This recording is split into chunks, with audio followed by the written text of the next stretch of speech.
mangyayari dito sa map 2 natin. At nagsimula na din execration sa GR side at Motomac Gaming sa BL side. Exactly. Titignan nga natin kung paano nga ba sila makakuha ng magandang pagpasok. Andun si 3D sa side ng execution onto the locker room, pero napaka-delikado to dahil si Vincent at Zed ang kanyang posibleng makita.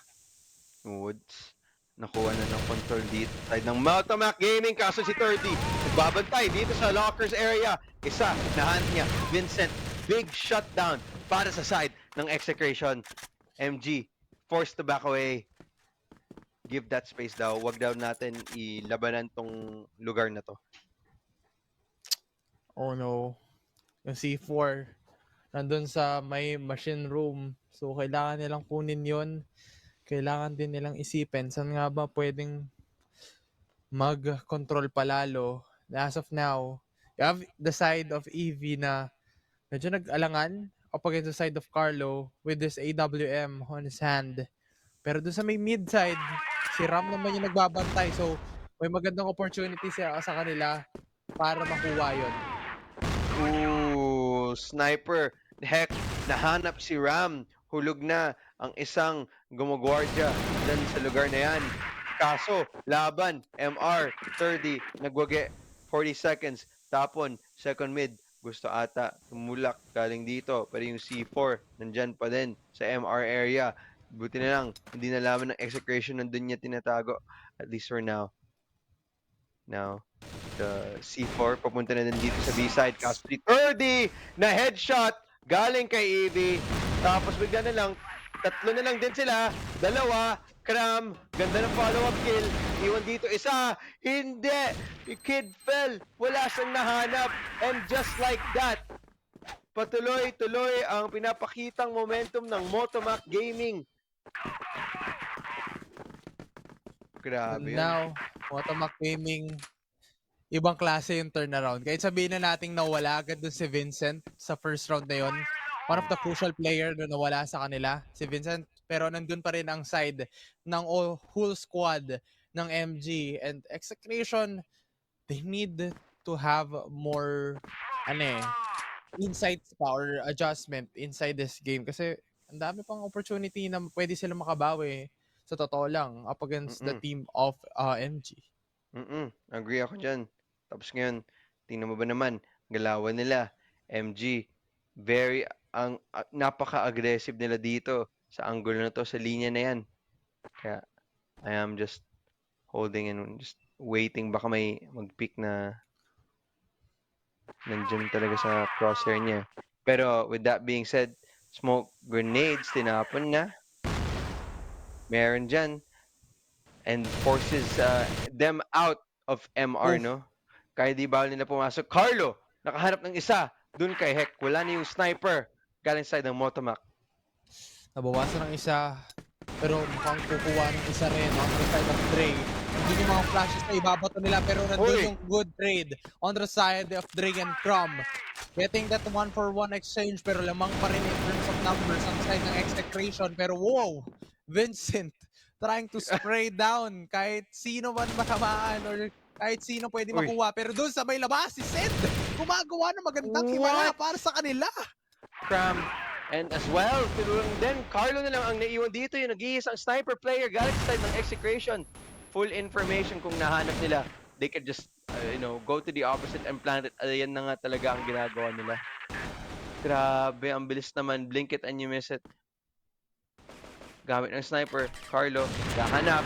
Wala. Pistol. Wala din. And dahil dyan, another round pupunta sa kamay ng Motomac Gaming. Yeah, exactly. And Motomac Gaming with this good play na ipinapakita nila. But unfortunately, maganda rin kasi talaga na nagiging plano for their team. And knowing both teams, napakahusay na kanilang pagpasok. MG, once again, trying to have this advantage. Nakuha ulit nila yung numbers na kailangan nila makuha. Pero dun sa may likod with a good traction, good distraction na sana yon on the side of Crom. But unfortunately, si Dre nabaliktad pa rin. 1v2. Etong si Carlo, ibang klase rin tong player na to. Or 1v3 rather. 1 HP na lang pala etong si EV. C4 na plant. Carlo, nahihirapan na din siya sa posisyon na to. Sniper, walang nahanap. Tumalon, palabas. Now, ano pa nang gawin dito? Oh! Okay. Another one na ata si Tingnan Carlo. natin, wala. Oo nga, feeling ko nga yun yung nangyari eh. Pero, grabe yun. Ibang klase yung ganong performance on the side of Moto Mac Gaming. Sa side of MG, nakita agad nila si 30. Ito yung signature play or placement ni 30 na magtatago lang siya dun sa may backtest at andun pa rin talaga yung kanilang ginagawang playstyle. Now, MG, paano nga Yep. ba sila makakabawi sa gantong sitwasyon up against the side of execration?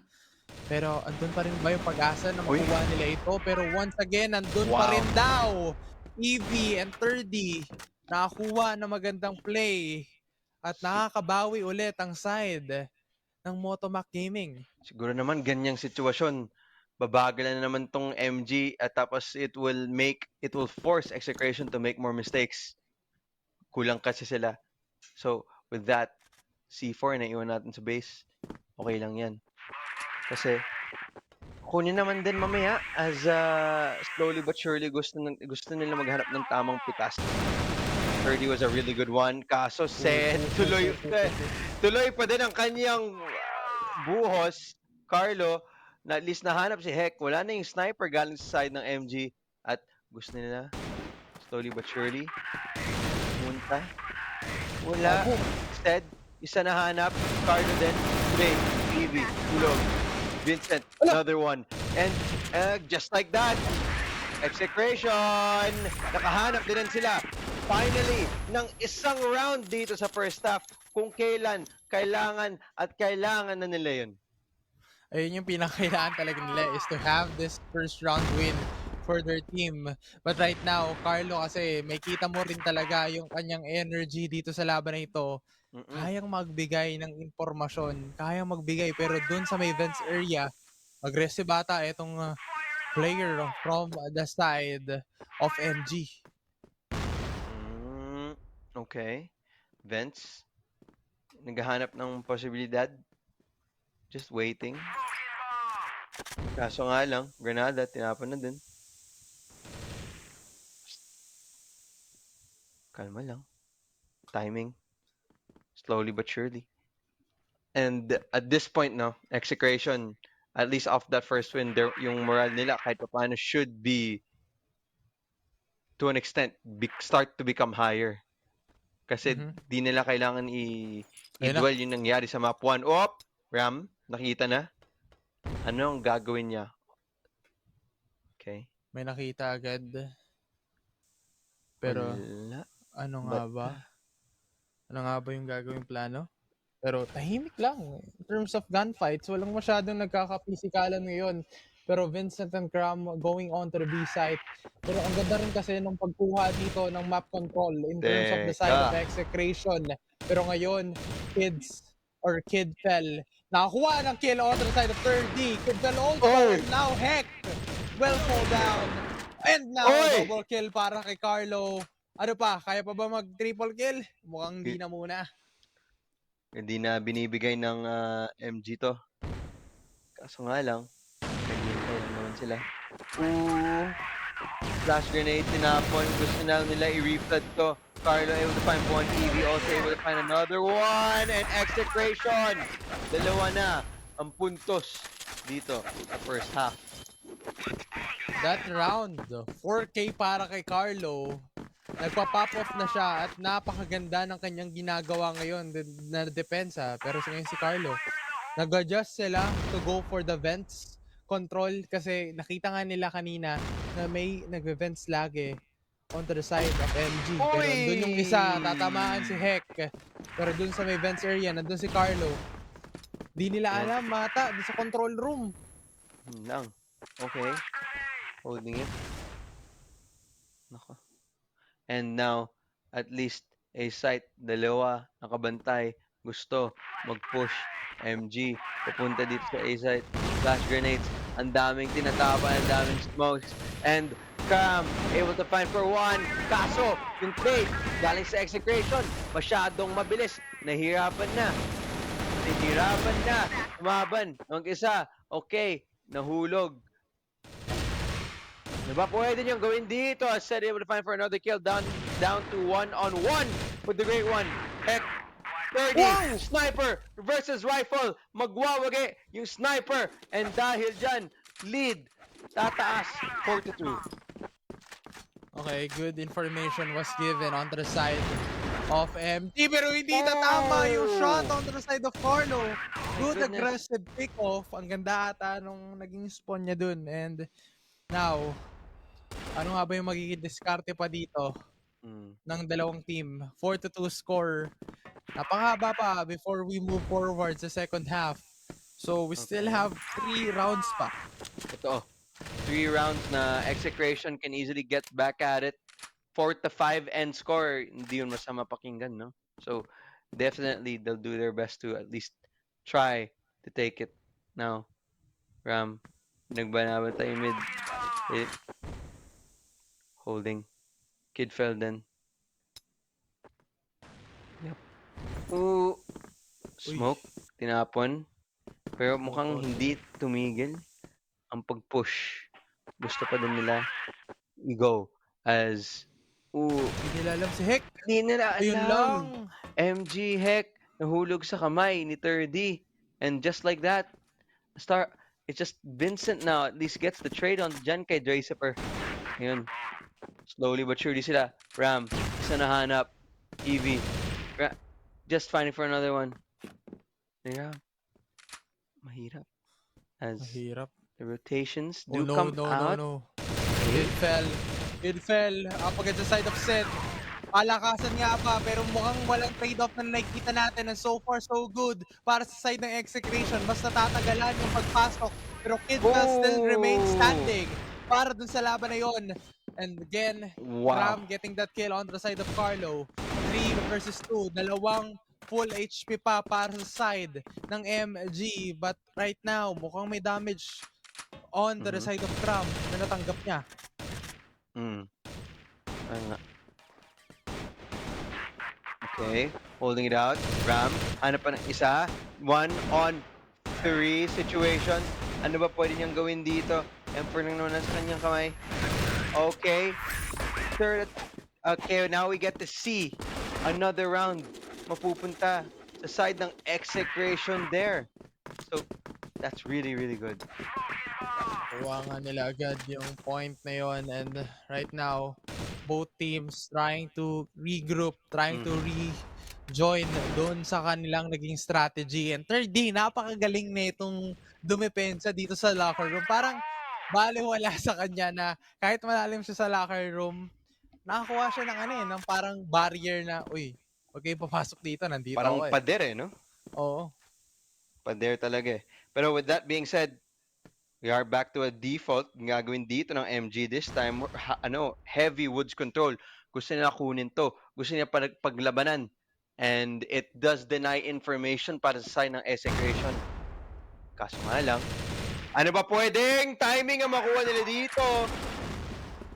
Kid fell, wala nahanap, muntik pa. Vincent, dalawa. Exed, ulog. Cram, another. 3-4 on 2 situation, execration.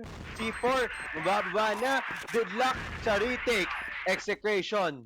Nagbabantay dito sa taas. Kaso nahirapan sila. Finding for the right Nahirapan ka timing. talaga dyan dahil si 30 ngayon, tamang good Yun. pick off lang, alam na na-anticipate nila yung corner na yon. And this is a good thing for the side of execution. Lahat chinecheck nila, dino-double check nila lahat ng mga opening. And now, andito yung pagpasok ng dalawang players ng execution, Kidfell and 30. Gagawa nga ba ng milagro para sa kanila? Dalawa na lang yung matitira, 30 and Kidfell. Paano nga ba nila dedepensahan to? Dahil si 30 na lang yung natira. And there we go, a huge win for that round para sa side ng Motomac Gaming. Motomac Gaming, pinapakita nila, tinutuloy nila yung agwat as 5-3 now scoreline. Last round po natin dito sa half po, and dalawa na agad ang nakuha galing sa side ng MG as they are trying to just rotate all the way to the other side here. Kaso nga lang, is it the right play, Vincent? Hawak ng C4. Now, just Oh, holding, trying to find another one, kaso hindi na nga tuloy. ang hirap na ito. Kailangan manalo dito na execution to get this 5-4 score. Kasi pag nag 6-3 na naman, parang a similar pattern sa ibang mga teams na nakita natin. And this is probably a Uy, definite win kung yeah. ikaw ang side ng MG. Kasi knowing Kid Fel and Ram, half HP ngayon sa kanilang buhay or 1/4 na yung nabawasan sa kanila, pero si Sed nakita nila, pero paano nga ba sila Grabe to. makakabawi? And now Ram, yung paa niya may kita nga ba dito sa may likuran? And there we go, Sed once again nagpapakitang gilas para sa side ng MG. 6-3 ang scoreline. Ilang beses na natin no nakitang 6-3 scoreline? Comeback na ba to? Or tatapusin na ba nila itong mapang to? This is the same scoreline na nakita natin sa past 2 series natin. And let's see if history will repeat itself. If it does, ano yung repeat niya? It is Ano yung going to pwedeng be, ulitin? it needs to be, if you're execration, kailangan mo ulitin. Kung ikaw yung nasa MG, dapat di mo talaga kailangan ulitin yun. So now, they are just waiting. Kahanap siguro ng tamang default to. Pero wala din sila Okay. mahanap. Wala ka talagang mahanap kasi nandyan pa rin yung proseso na kailangan yung pag-ingatan. Once again, the side of MG and execution, paano nga ba kukuha ng magandang pick-off? And again, Mhm. titignan natin paano nga ba siya makabawi. Pero Paano nga ba sila C4, makuha? wala eh. C4 nasa base pa din. This slow default coming out from the side of execration, hindi ako masyadong malaking fan kasi wala silang control sa mga extremities, no? At least na nakita natin kahit papaano galing sa side ng MG, kumukuha sila ng space dun sa woods. Tapos siguro nang iwan sila ng isang insert. Pero hindi. This time around, hindi. Labanan lang. Spray lang. Okay. Nice damage dun kay 30. 30, magpupush pa siya na mag-isa. Oo, nandiyan na sa woods. Laban lang din daw siya ng laban. As just waiting for it. And now smoke grenade, titigil na yan. Yung push na gusto sana nilang gawin all the way there. Ayan na, Kaso nga flash nga. lang, tuloy-tuloy lang pala. Di pala nila tinigil. Alam nila kung nasan yung isang tao. Ram, able to get one. Side of execration. Kid for hell. Able to find for another one. Carlo, trying to find another one. Dalawa, kanyang nakuha. Execration. Said, isa ang kanyang nakuha. 1v4 situation. Siguro naman ngayon, hindi. Okay. Execration, nakakuha ng sarili ng round dito sa second half. Napaganda ng map control on the side of execration. Nakuha nila yung magandang opensa, maximizing the smoke with a good pop flash dun sa smoke para ma-out agad yung isa sa mga players on the side of MG. But right now, round number 11, let's see, paano nga ba makakuha pa o makakabawi pa dito ang side ng MG kasi mas dumidikit ngayong laban, mas sumasaya yung mga players and also the supporters ng execration. Totoo. Ngayon,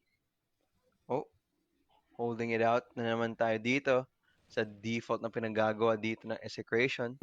Ito, I'm gonna say this again. Woods control. Nasaan na siya? Importante yun. Kahit pa paano. Pero wala eh. They're just giving it up for free, I think. So, delikado kung kung madala mo yung yung labanan na yan as mukhang B-site gustong pasukan dito ng execration. Babantay ko si Vincent, isa. Zed, isa din. Evie, isa. Big, iisang silang kill as the grind shuts down execration. MG, isa pang punto dyan sa board. Ibang klase yung ganong play on the side of Vincent. Knowing the side of Carlo, one of the potential player na kailangan mo talagang bantayan kung ikaw ang side ng MG kasi andun yung threat na pwede kang ma-pick off agad. Pero na-pick off agad si Carlo, ayun yung first equation na kailangan nilang ma-solve and na-solve agad nila yon. And now, ang dami pang kailangan lutasan or kailangan i-solve ng side ng execration in order for them to get this comeback. They need to think of something different naman. I really, gusto ko talaga pag kumuha sila ng Woods Control. Nagulat ako ba't di nila tinitake. Unfortunate. Yan. They're just waiting for the right timing, waiting for the right thing. Pero wala talaga silang space eh. Feeling ko, a majority of it won't work eh. Pero I could be Uy. wrong. Uy, Okay. galing.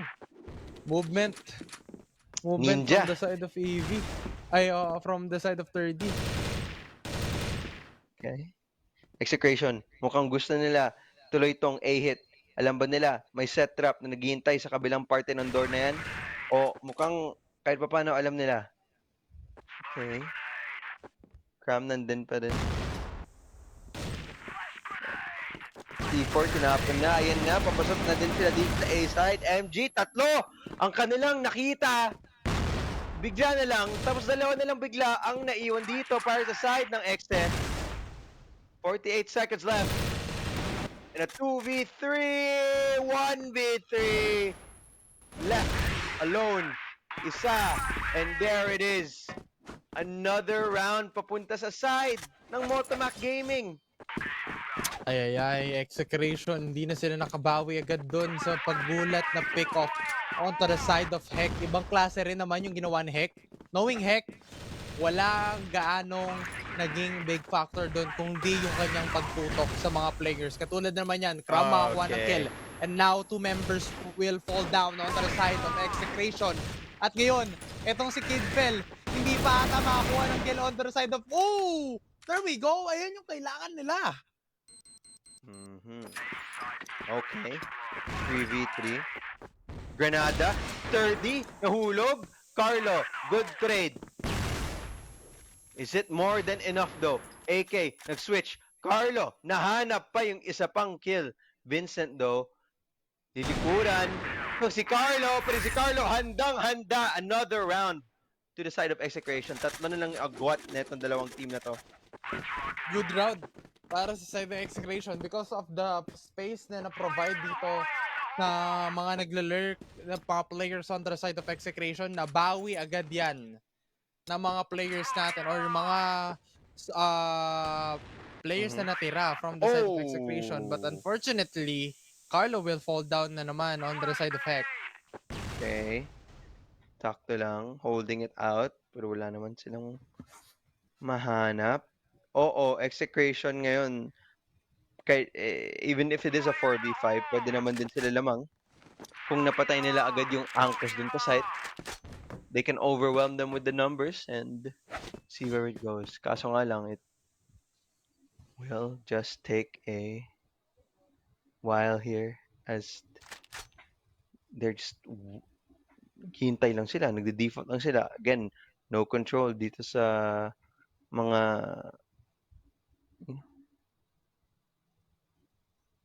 plays here as nga, C4 pa rin naiwan. Wala silang space na kinukuha dito. Mas maganda sana kung kumuha nila yung Woods maaga at balikan na lang mamaya. Okay. C4. Finally, kinuha na. Yun! Muntik na! Kaso nga lang, hindi meant to be. NT as they are trying to push it back. Ay, mukhang may pinaplano sila. MG ngayon, napakalalim dito ni EV. Once again, the capacity here on the side of execration. Pero ano napapansin ko kasi the side of execration, nababawasan ngayon sila ng numbers pero andun si 30 para makuha yung pantay na laban para sa kanila. Pero 30 will fall down ngayon doon sa low HP na yon. Pero tignan nga natin, ano pa yung pwedeng nilang gawin? 25 seconds na lang kasi yung natitira. Okay. Waiting for it. Mukhang gusto nila pumunta sa B. Baka gusto din nila.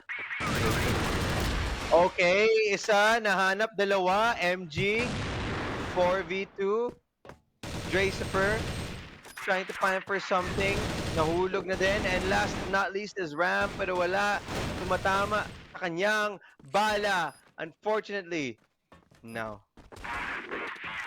we gets the defuse, and grabe. What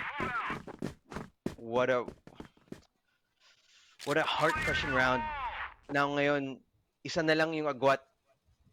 Series point na po ang Motomac Gaming. Isa na lang ang kailangan nilang panulunan para dumaan. Ako po, yan.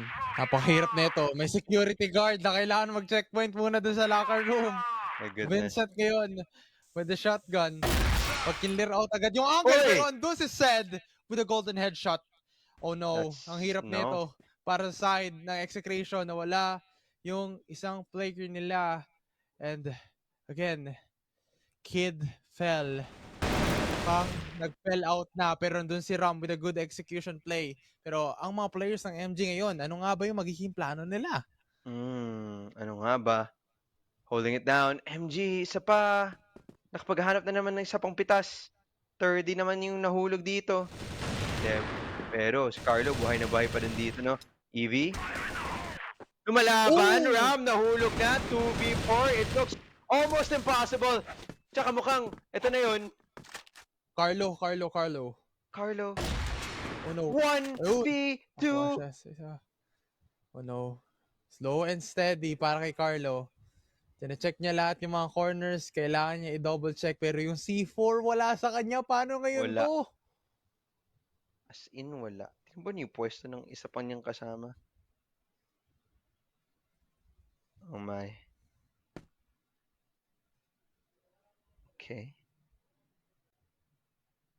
Now, they wait slowly, surely. 1v2. Pantay sarado. C4. Nahirapan. Cram. Carlo. Trying to find a pick. Lakad, talon, pumunta, MR, lumabas ng MR, hanap ng isang pitas ng tao na sa kanilang spawn. Kaso, ingay. Konting lakas! And